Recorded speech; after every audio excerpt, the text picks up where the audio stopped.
काफी समय से गौतम बुद्ध का एक अनुयायी आश्रम में लगातार आ रहा था। वह उनके प्रवचन सुनता, आश्रम में ध्यान करता और फिर वापस अपने घर चला जाता। लेकिन अचानक कुछ दिनों से उसने आश्रम में आना बंद कर दिया और इस बात को गौतम बुद्ध ने भी अनुभव किया। एक दिन गौतम बुद्ध भिक्षा मांगने के बाद आश्रम में वापस लौट रहे थे। रास्ते में उनके उस अनुयायी का भी घर था। बुद्ध उसके घर में चले गए और अंदर जाकर देखा तो वह घर का कुछ काम कर रहा था। बुद्ध को देखने के बाद वह हाथ जोड़कर उनके आगे खड़ा हो गया। उसने बुद्ध को पीने के लिए जल दिया और बैठने के लिए घर के चबूतरे पर एक चटाई बिछा दी।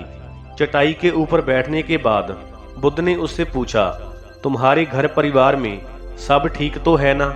अनुयायी ने कहा, हाँ बुद्ध, सब ठीक है।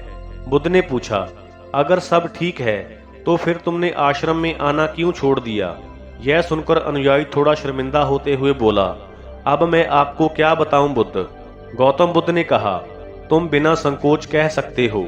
अनुयायी ने कहा, मेरे वस्त्र बहुत पुराने हो चुके हैं, वह कई जगह से फट चुके हैं, उनमें छेद निकल आए हैं और अब वो पहनने लायक बिल्कुल रहे ही नहीं। उन वस्त्रों की हालत इतनी खराब है कि मैं उनको पहनकर आश्रम में नहीं आ सकता। बुद्ध ने अपने शिष्य के वस्त्र देखे जो कि सच में बहुत ही बुरी हालत में थे। जगह जगह से घिसने की वजह से उन वस्त्रों में बहुत सारे छेद हो चुके थे। बुद्ध उठकर खड़े हो गए और शिष्य के कंधे पर हाथ रखते हुए बोले, तुम चिंता मत करो, सब ठीक हो जाएगा। इतना कहने के बाद बुद्ध आश्रम में वापस आ गए। शाम के समय जब सभी अनुयायी आश्रम से बुद्ध का प्रवचन सुनकर घर वापस जा रहे थे तो बुद्ध ने अपने एक धनवान अनुयायी को रुकने के लिए कहा। जब सभी चले गए तो बुद्ध ने उस धनवान अनुयायी को 2 जोड़ी वस्त्र उस गरीब अनुयायी को देने के लिए कहा। धनवान अनुयायी उस गरीब अनुयायी को वस्त्र देने का वचन देकर वहां से चला जाता है। अगले दिन वह अमीर अनुयायी उस गरीब अनुयायी के परिवार के हर सदस्य के लिए 2-2 जोड़ी कपड़े एक पोटली में बांधकर अपने नौकर के हाथ भिजवा देता है, जिसे देखकर उस गरीब अनुयायी का परिवार बहुत खुश होता है। अगले दिन जब वह गरीब अनुयायी दोबारा फिर से आश्रम में बुद्ध के प्रवचन सुनने के लिए आता है तो अंत में बुद्ध उसे रोककर पूछते हैं, क्या तुम अब अपने नए वस्त्रों में आराम से हो? तुम्हें कुछ और तो नहीं चाहिए? अनुयायी ने हाथ जोड़कर बुद्ध से कहा, पहले तो आपका बहुत बहुत धन्यवाद बनते, मैं इन कपड़ों में बहुत आराम से हूँ और अब मुझे कुछ भी नहीं चाहिए। बुद्ध ने आगे पूछा, अब जबकि तुम्हें नए वस्त्र मिल चुके हैं तो तुमने अपने पुराने वस्त्रों का क्या किया? अनुयायी ने कहा, हमारा परिवार अब से उन वस्त्रों को बिस्तर में बिछाने और ओढ़ने के काम में लेगा। अब हम उन वस्त्रों को ओढ़नी की तरह उपयोग में लेंगे। बुद्ध ने पूछा, फिर तुमने अपनी पुरानी ओढ़नी का क्या किया? अनुयायी ने कहा, मैंने उन्हें अपने घर की खिड़कियों में पर्दे की तरह लगा दिया। बुद्ध ने फिर पूछा, तो क्या तुमने अपने पुराने पर्दे फेंक दिए? अनुयायी बोला, नहीं बनते, अब उन पर्दों के छोटे छोटे टुकड़े करके मैं उनका उपयोग रसोई में गर्म बर्तनों को पकड़ने और उतारने के लिए करता हूँ। बुद्ध ने पूछा, तो फिर तुमने रसोई के पुराने कपड़ों का क्या किया?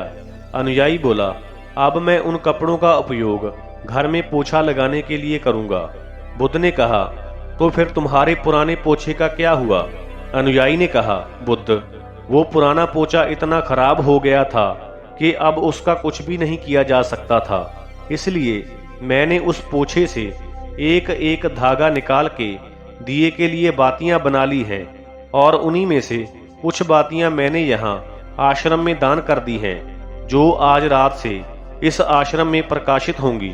अनुयायी की बातें सुनने के बाद महात्मा बुद्ध बहुत संतुष्ट हुए।